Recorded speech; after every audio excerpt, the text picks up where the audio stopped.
Welcome to StayBaffled, the channel where history shows up in a lab coat and forgets its manners. Today we're touring 5 government experiments that didn't just bend the ethics rulebook, they accidentally wrote most of it.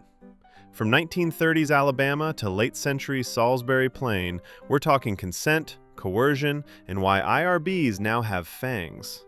Seatbelts on, consent up. Let's get baffled. Tuskegee, the study that forgot the Hippocratic part. Macon County, Alabama, 1932 to 1972. The U.S. Public Health Service launched a study to observe the natural history of untreated syphilis in black men, as if the phrase, "give the cure," were still buffering. Hundreds were recruited with promises of checkups, meals, and burial insurance. What they weren't given, once penicillin became the standard in the 1940s, was penicillin. Many were told they had bad blood, a catch-all that soothed worry while obscuring reality. Doctors drew blood, scheduled spinal taps, and charted symptoms as years turned to decades. Families kept asking when the help would start helping, while the project quietly prized clean data over living people. Power did the heavy lifting. Poverty, racism, and institutional authority all pressed down on the meaning of consent.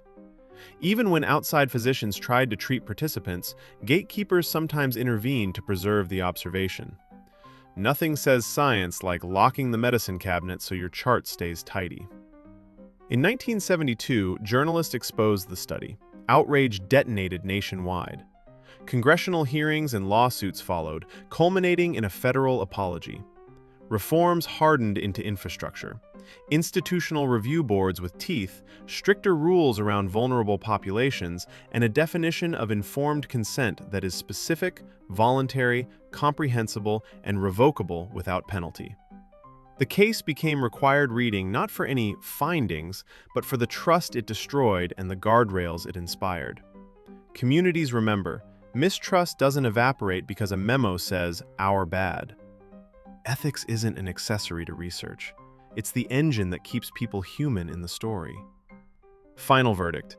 If your observational study is indistinguishable from neglect with stationery, you aren't observing, you're abandoning. The Human Radiation Files. Glowing reviews, zero consent. Late 1940s, early 1960s.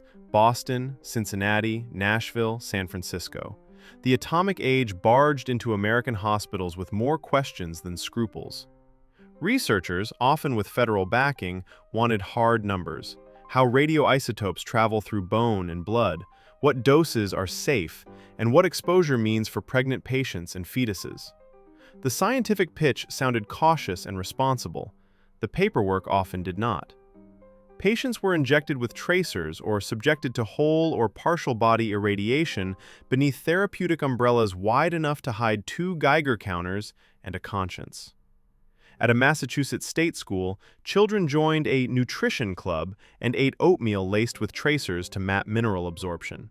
Elsewhere, prenatal clinics served vitamin drinks that glowed metaphorically more than nutritionally, because apparently the alphabet quietly added vitamin R. Consent forms, when they existed, favored vagueness over clarity, especially for people with the least power to push back. Families received reassurances that read like fortune cookies written by physicists in a hurry, while clinicians compiled elegant uptake curves and excretion charts. Doctors got data, participants got decisions they didn't really make. Decades later, declassification in the 1990s peeled tape off filing cabinets and let daylight in. Hearings followed, along with public apologies and compensation efforts that admitted what the graphs never could. Dignity is a data point. The fallout, ethically speaking, standardized guardrails we now take for granted. Plain language consent, special protections for children and pregnant people, transparency about who funds what and why, and independent review boards with the authority to say, "Nope." New household rule. If your vitamin needs a hazard symbol, it is not a vitamin, it is a plot device.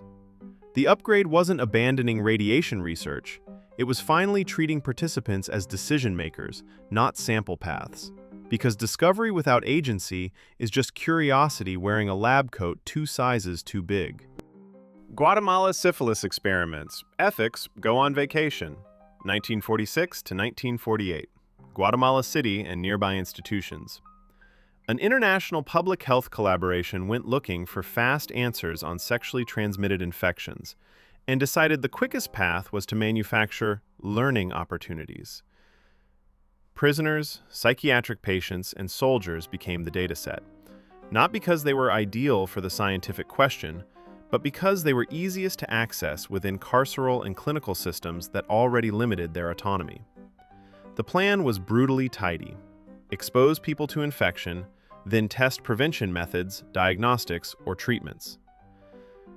The consent process, meanwhile, was about as sturdy as a paper umbrella in a hurricane. Language barriers shaved nuance off explanations, institutional power filled the gaps, and the word volunteer stretched so far it could double as a jump rope. Clinicians collected samples, tracked symptoms, and logged outcomes that looked clean on paper and dreadful in context. Like ethics was an optional add-on you could download later. Families, if they were involved at all, rarely got plain language risk summaries, and participants had little leverage to refuse without consequences. For decades, the story lived inside filing cabinets. Then documents resurfaced, and the world got the plot twist it never wanted. Formal apologies, calls for compensation, and a bioethics case study that practically writes its own exam question. Which part of informed consent was this supposed to be? The repair work didn't stop at speeches. Cross-border research norms tightened. Consent must be in the subject's language, not the grant's. Oversight must be independent of the people cashing the checks. And vulnerable populations require thicker, not thinner, shields. Cultural humility went from nice to have to hard requirement, with community partners empowered to veto clever ideas that forget people are people. The durable lesson is simple and portable. If you wouldn't enroll your own family under the same conditions, you've already answered whether the protocol is ethical. Science can travel, shortcuts can't. Edgewood Arsenal: soldiers, substances, and suspicious clipboards. Early 1950s, mid-1970s, Edgewood, Maryland. Cold War planners pictured chemical battlefields and asked the Army for answers yesterday. The Edgewood program obliged, recruiting service members to test riot control agents, nerve compounds, psychoactive chemicals, and the masks, suits, and antidotes meant to stop them. Volunteer, in an institution built on orders and promotion boards, is a word doing Olympic-level gymnastics. Some soldiers got thorough briefings and medical screens. Others received summaries that felt like movie trailers. Heavy on vibes, light on plot. Doses were carefully calibrated, vitals logged, memory, reaction time, and decision-making probed with puzzles that look cute until your stopwatch becomes a scientific instrument. Researchers wanted side effect profiles, performance limits, and countermeasure timing. What they too often underplayed were long-tail risks and a participant's right to bail without career blowback. The paper trail could be lopsided, great on lab measurements, fuzzy on post-exposure monitoring, leaving veterans to connect symptoms to experiences years later while records played bureaucratic hide-and-seek. That gap pushed the ethics question from, was consent obtained? To, was it truly informed and freely given? In a chain-of-command world, the presence of a superior can turn yes into social gravity. Lawsuits and investigations in later decades forced doctrine to grow up. Specific risk language instead of euphemisms, independent review boards with jurisdiction over uniformed research, documented opt-out rights without retaliation, and lifetime medical follow-up when warranted. The line between research authority and command influence got a bright yellow stripe. Turns out ethics scales, even on a parade ground. The mission didn't die, it matured. Protective gear improved, antidote protocols tightened, and data quality rose because subjects understood what they were signing and could say no. New briefing room rule: if your consent form needs a decoder ring, your experiment needs a timeout. Readiness without respect is roulette. Readiness with respect is strategy. And soldiers are people first, not walking clipboards with dog tags. Porton down, the nerve gas trials the UK would rather forget. Post-World War II through the late 20th century, Salisbury Plain, England, Britain's defense lab at Porton Down set out to understand chemical agents the hard way, expose carefully, measure obsessively, and promise volunteers they were serving science and security. Thousands of servicemen cycled through trials ranging from eye-watering irritants to small, tightly controlled doses of far nastier compounds, alongside tests of respirators, suits, and antidotes. On paper, participation was voluntary. In the barracks, for Queen and country can bend a decision until it's more salute than choice. Briefings varied by era and project. Some were crisp disclosures. Others hid behind polite euphemisms, transient discomfort, functional impairment, phrases that tiptoe around the words everyone's thinking.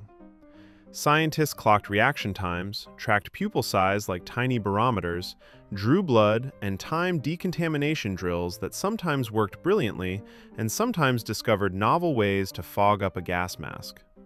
Long-term follow-up, crucial for subtle neurological or respiratory effects, did not always match the energy poured into test day.